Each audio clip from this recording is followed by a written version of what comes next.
एक बेहद महत्वपूर्ण विषय पर विशेषकर देश की माताओं, बहनों और बेटियों से बात करने के लिए आया हूं।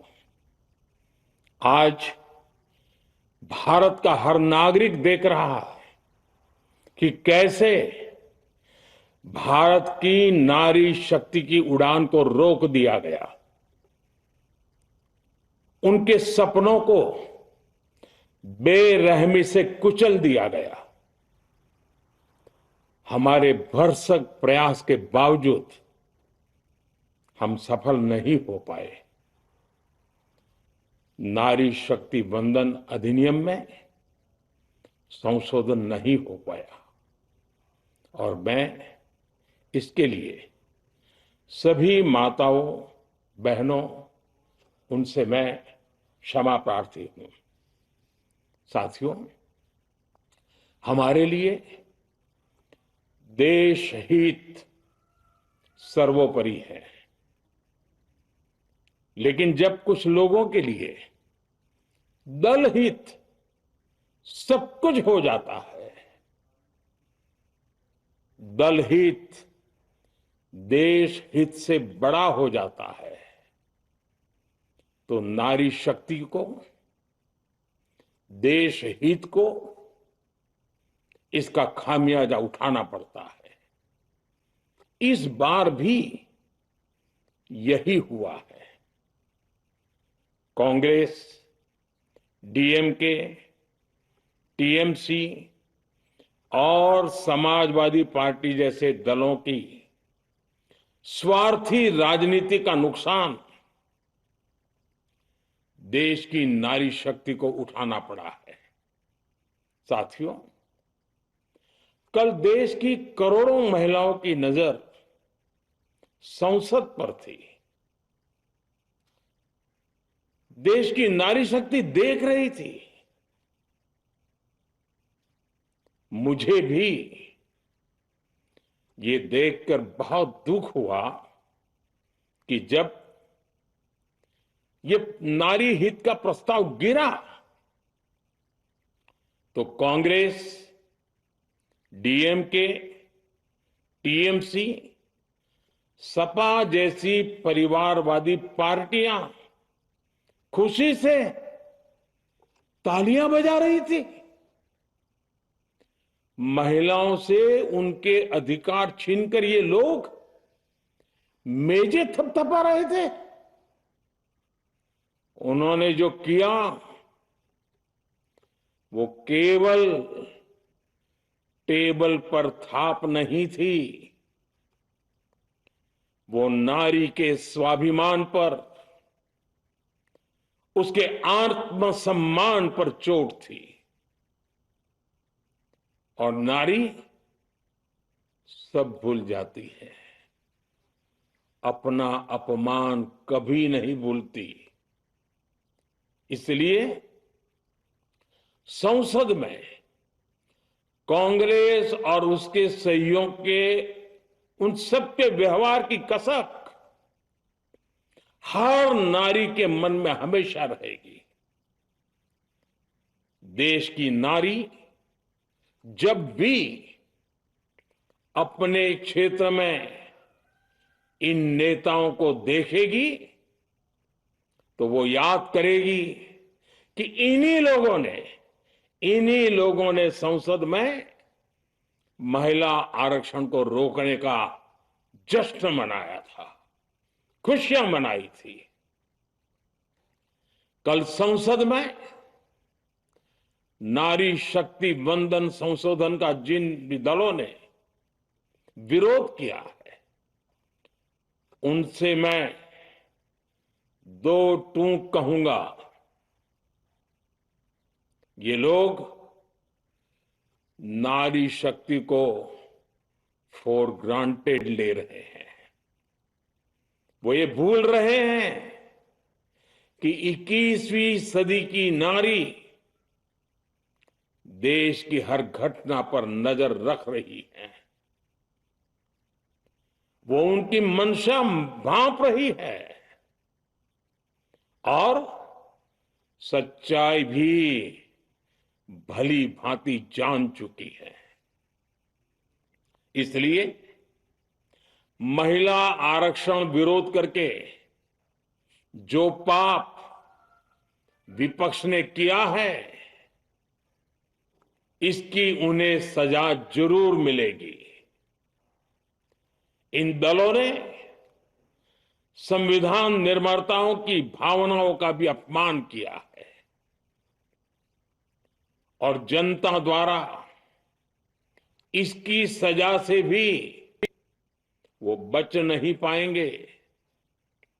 साथियों, सदन में नारी शक्ति वंदन संशोधन किसी से भी कुछ छीनने का नहीं था।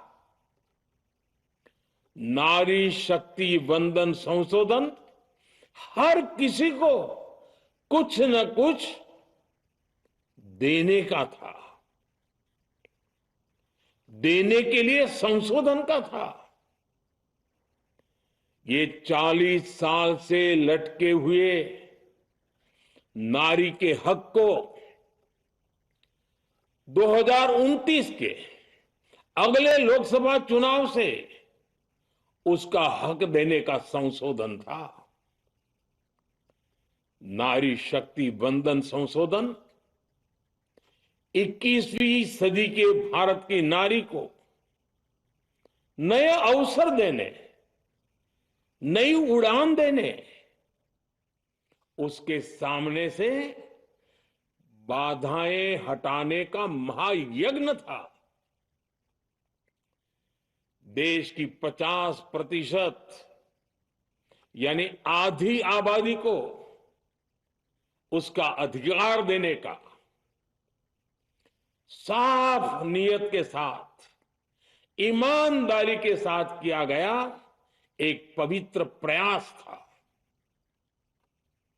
नारी को भारत की विकास यात्रा में सहयात्री बनाने और सबको जोड़ने का प्रयास था। नारी शक्ति वंदन संशोधन समय की मांग है।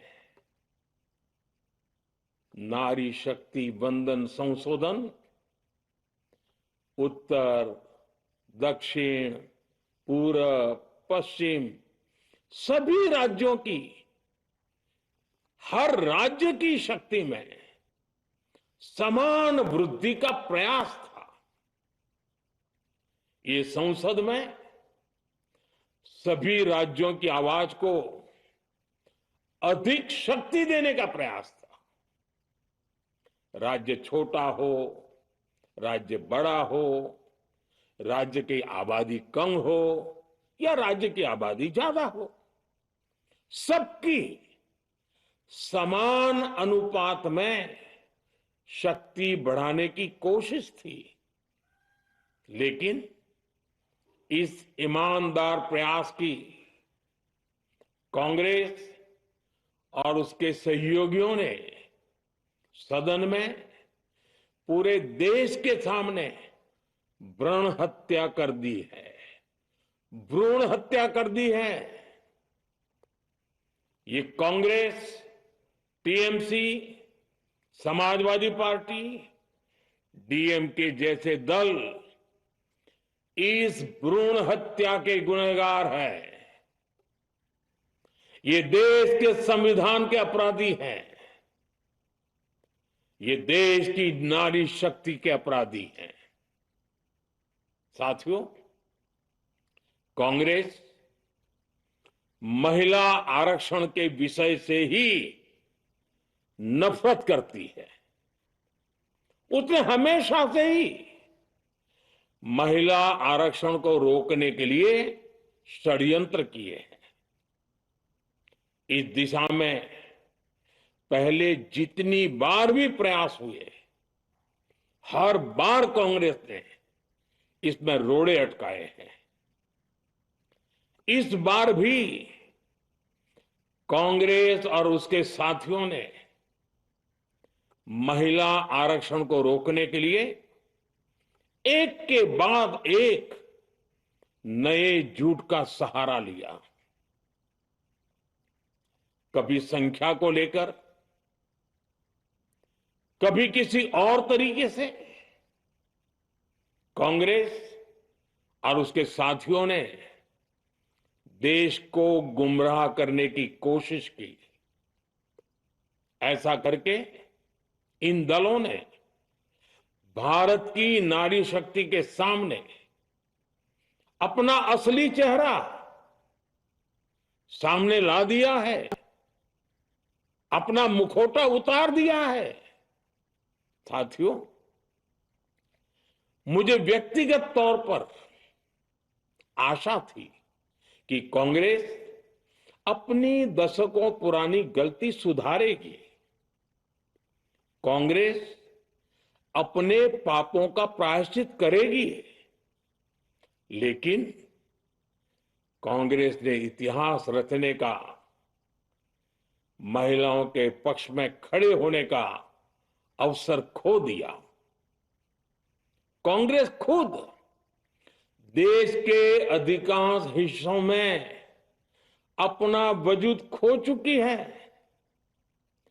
कांग्रेस परजीवी की तरह क्षेत्रीय दलों की पीठ पर सवार होकर खुद को जिंदा रखे हुए है।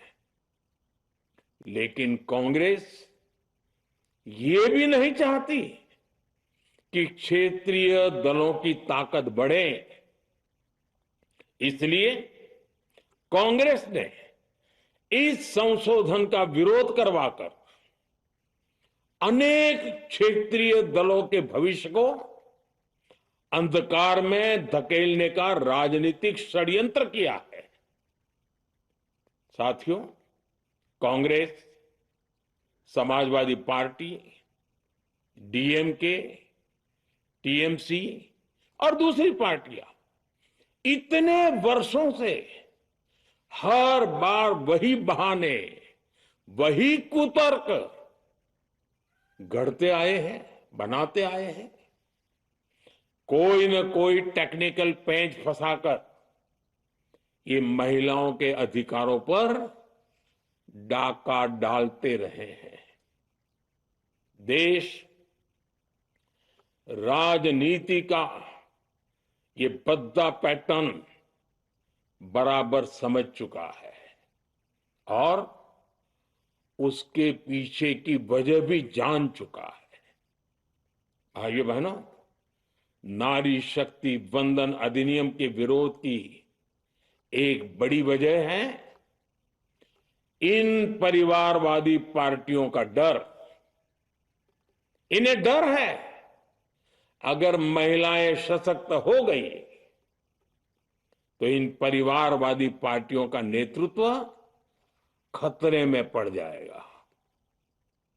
ये कभी नहीं चाहेंगे कि उनके परिवार के बाहर की महिलाएं आगे बढ़े। आज पंचायतों में, लोकल बॉडीज में जिन हजारों लाखों महिलाओं ने अपनी क्षमता को साबित किया है, जब आगे बढ़कर लोकसभा और विधानसभाओं में आना चाहती हैं, देश की सेवा करना चाहती है, परिवारवादियों के भीतर उनसे असुरक्षा की भावना बैठी हुई है। परिसीमन के बाद महिलाओं के लिए कहीं ज्यादा सीटें होगी, महिलाओं का कद बढ़ेगा। इसलिए इन लोगों ने नारी शक्ति वंदन संशोधन का विरोध किया है। देश की नारी शक्ति कांग्रेस और उसके सहयोगियों को इस पाप के लिए कभी माफ नहीं करेगी।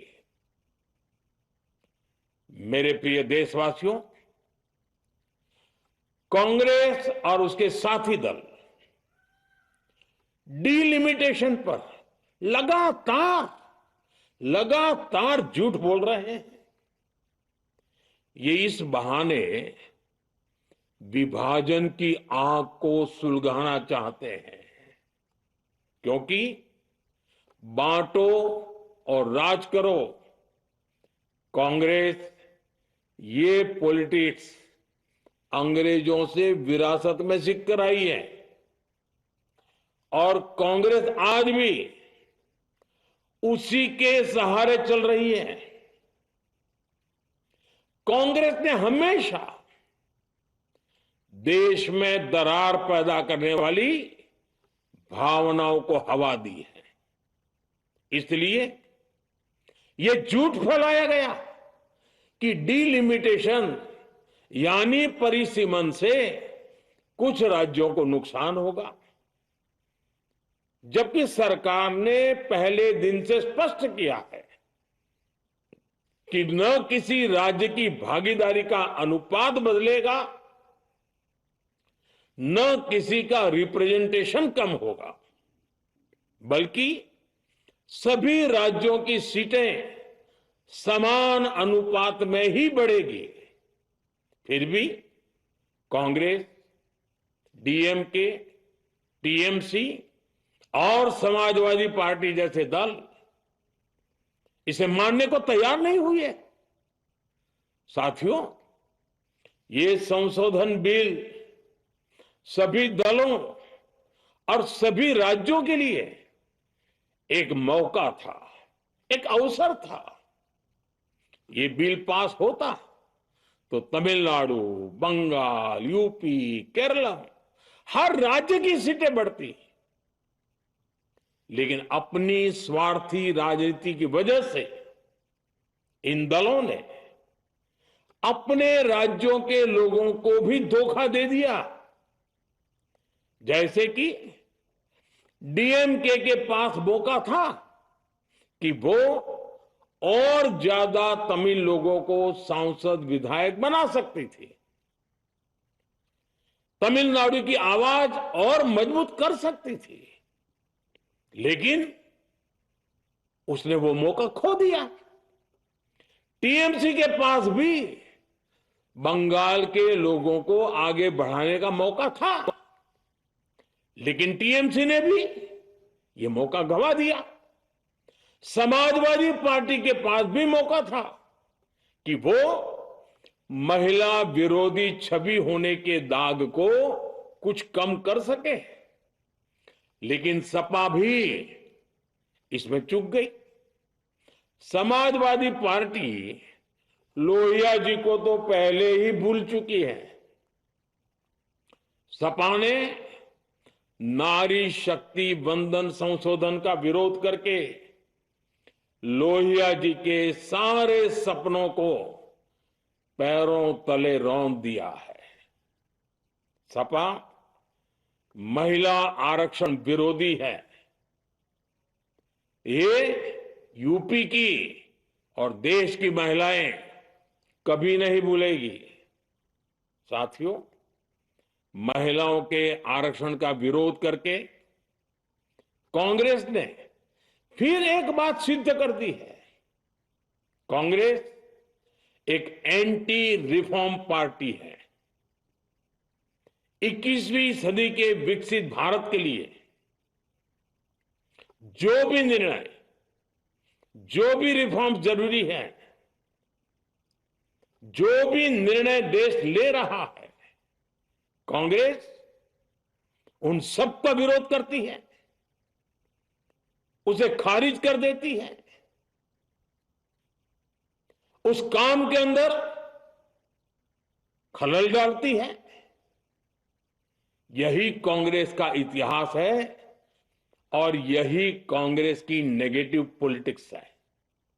साथियों, ये वही कांग्रेस है जिसने जनधन, आधार, मोबाइल, स्त्री शक्ति का विरोध किया।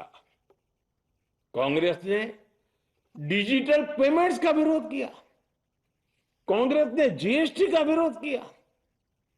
कांग्रेस ने सामान्य वर्ग के गरीबों को आरक्षण का विरोध किया। कांग्रेस ने ट्रिपल तलाक के विरुद्ध कानून का विरोध किया। कांग्रेस ने आर्टिकल 370 हटाने का विरोध किया।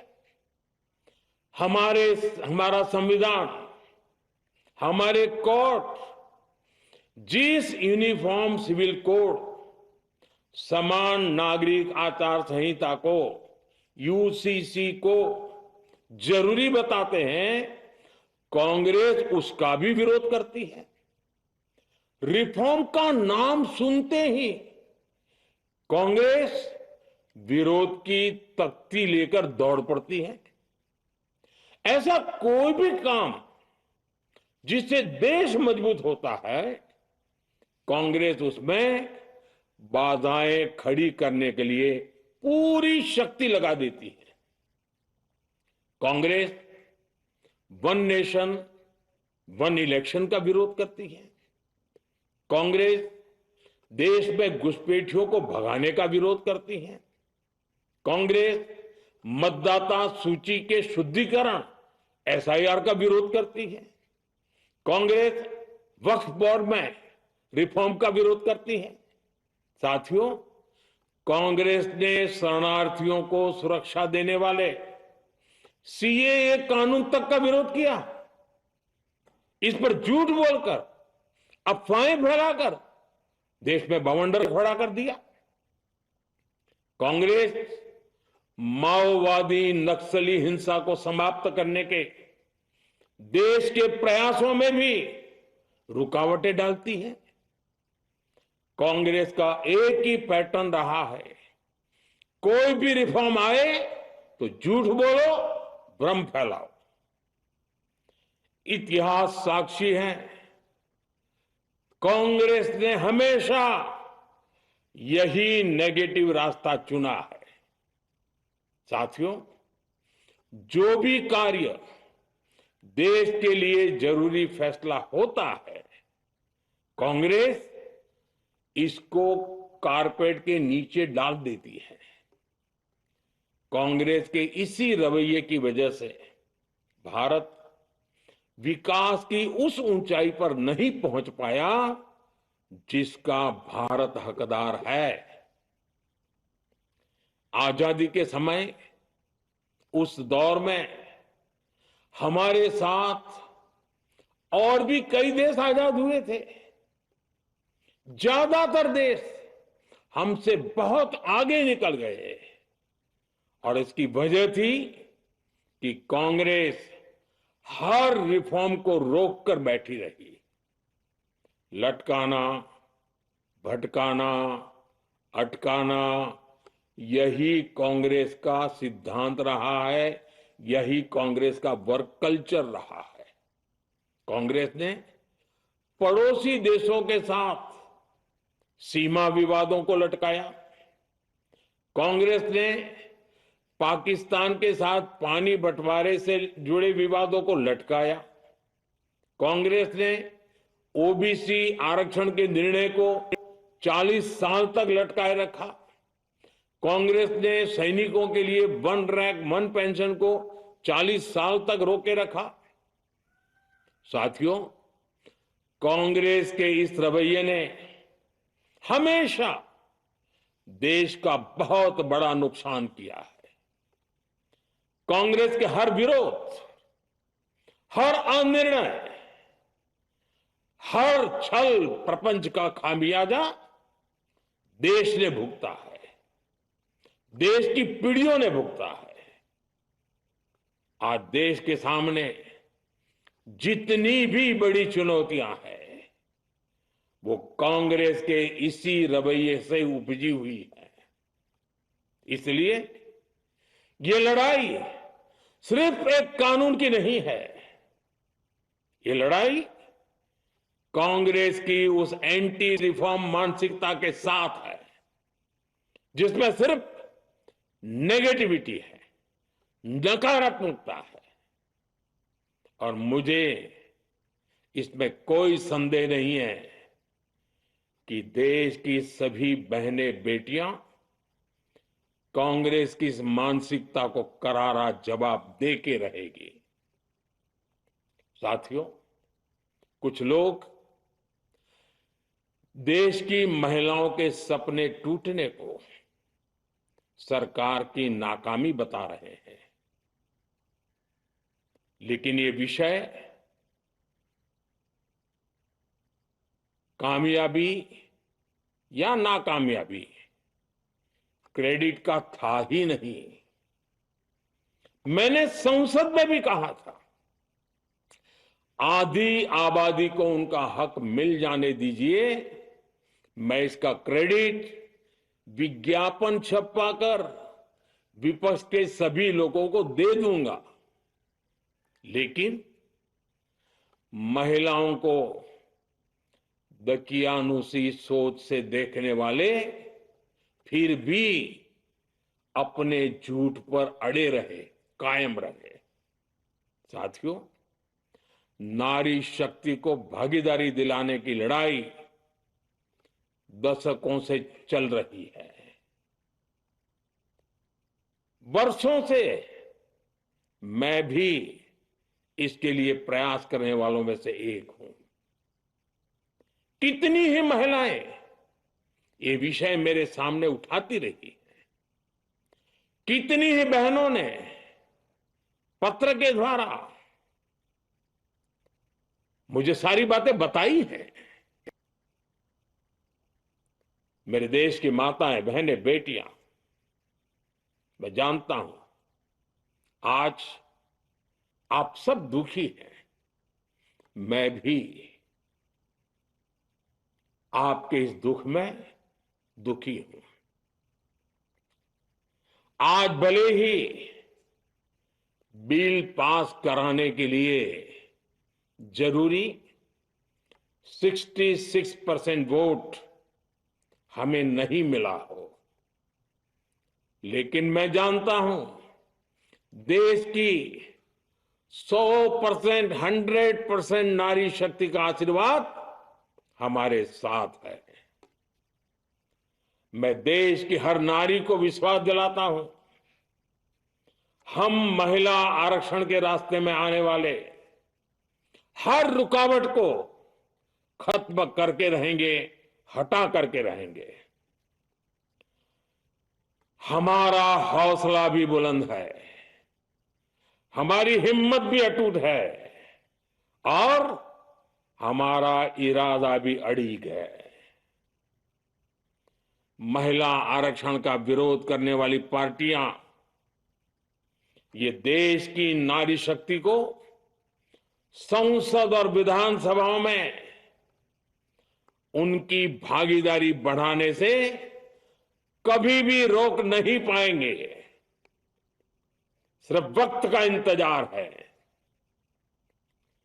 नारी शक्ति के सशक्तिकरण का बीजेपी एनडीए का संकल्प अक्षुण्ण है। कल हमारे पास संख्या बल नहीं था, लेकिन इसका मतलब ये नहीं है कि हम हार गए। हमारा आत्मबल अजेय है। हमारा प्रयास रुकेगा नहीं, हमारा प्रयास थमेगा नहीं। हमारे पास आगे भी और मौके आएंगे।